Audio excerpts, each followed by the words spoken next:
Remote development in VS Code lets you code from anywhere on virtually any device. Check out our top shorts featuring some of the remote development options like VS Code for the web, dev containers, and tunnels. Have you ever been out and about, then get a message saying that a small change you made broke some functionality?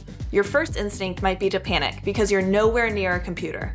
But did you know that you can edit code from your mobile device?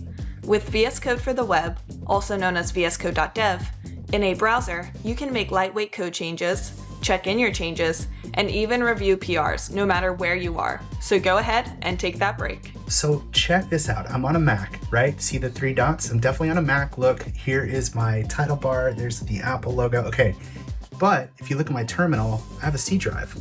I'm on Windows. Look, dir. It works. I'm definitely on Windows here. How is this possible?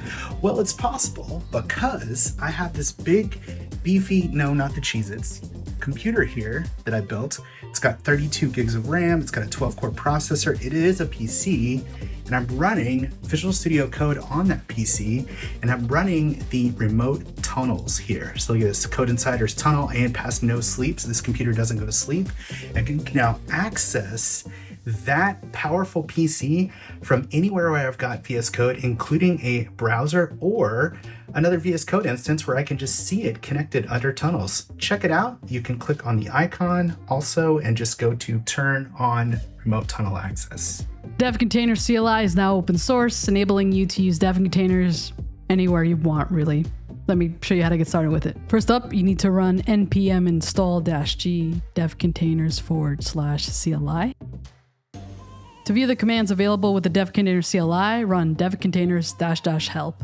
Let's clone the Rust repo we'll be using for this demo. Let's run dev container up with the path to the repo that we just cloned locally. This command will build our environment based off our devcontainer.json file. In the output, you should see container started after a few moments. The exec command will allow us to execute commands inside of our dev container.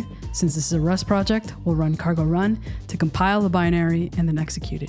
And you have officially gotten started with the Dev Container CLI. Now this was just a getting started, and we'll have plenty more videos covering both the Dev Container CLI and the Dev Containers extension for VS Code.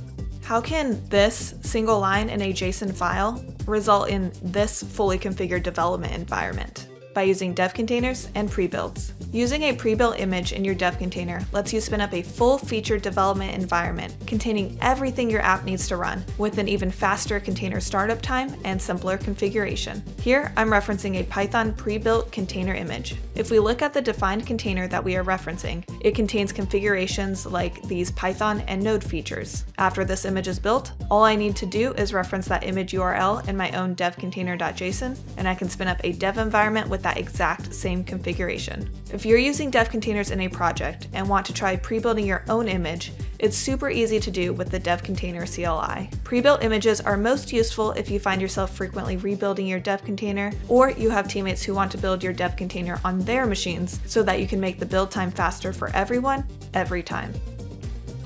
Aren't you supposed to be working? I am working.